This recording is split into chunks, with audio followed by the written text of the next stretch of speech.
Class 12 Hindi पढ़ने वाले जितने भी छात्र हैं ध्यान दें।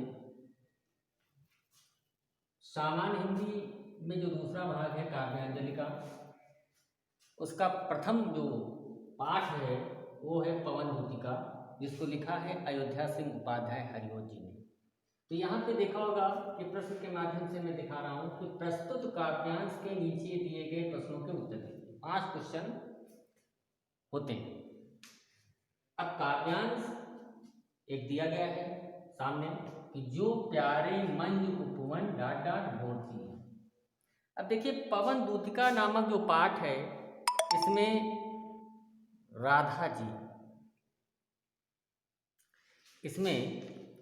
राधा जी वियोग अवस्था में उपस्थित है। हरिओत जी के माध्यम से जो इन्होंने ये पंक्तियां प्रस्तुत की हैं, तो सबसे पहले इन पंक्तियों के बारे में सुने कि ये पंक्तियां क्या कहती हैं। तो सभी लोग अपनी पुस्तक सामने रखें, उसको समझें कि जो प्यारे मंज उपवन या वाटिका में खड़े हों। अब राधा जी हवा से कह रही है, पवन से, कि जो प्यारे मंज उपवन या वाटिका में खड़े हों, क्षेत्रों में जा क्वणित करना वेणुसा की चुकों को। यों होएगी सुरति उनको सर्व गोपांगना की, जो है वंशी श्रवण रुचि से दीर्घ उत्कंठ होती। लाके फूले कमल दल को श्याम के सामने ही, थोड़ा थोड़ा विपुल जल में व्यग्र हो डुबोना। यों देना ए भगिनी जतला एक अम्भोज नेत्रा, आँखों को ही विरह विधुरा वार में बोरती है।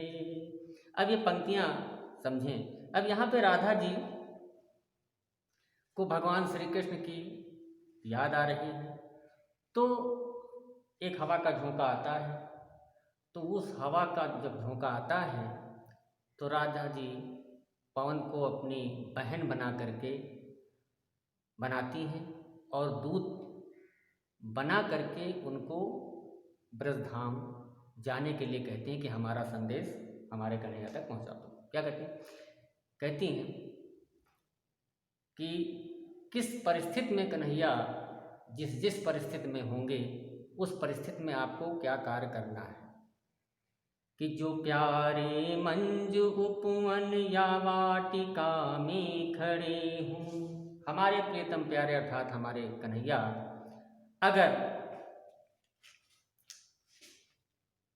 मंज उपवन या वाटिका अर्थात बागीचे में तुम्हें कहीं दिखाई दे, अर्थात खड़े हुए दिखाई दे, तो क्षेत्रों में जा क्वणित करना वेणुसा की चुकों को।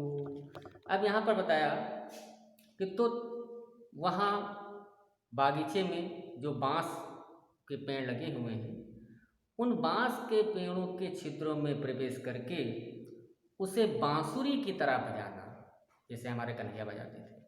यों होवेगी सुरति उनको सर्व गोपांगना की। तो जब बांसुरी की तरह आप छिद्रों में प्रवेश करके बजाएंगे तो उनको सभी गोपियों की याद अवश्य आएगी।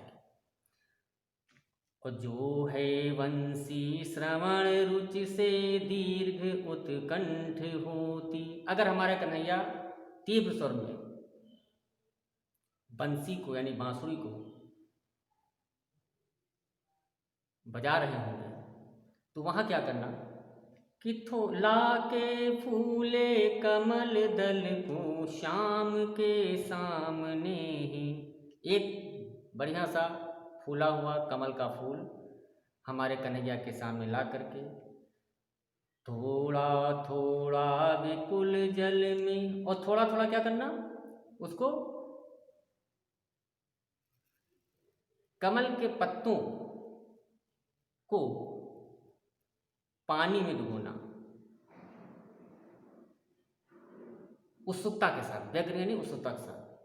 और यूं देना ए भगिनी जतला एक अम्भोज नेत्रा।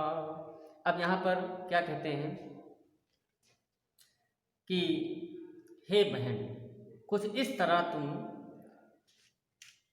बता देना कि राधा के जो नेत्र हैं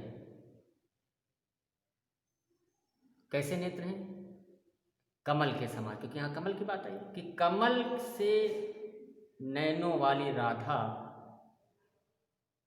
की विरह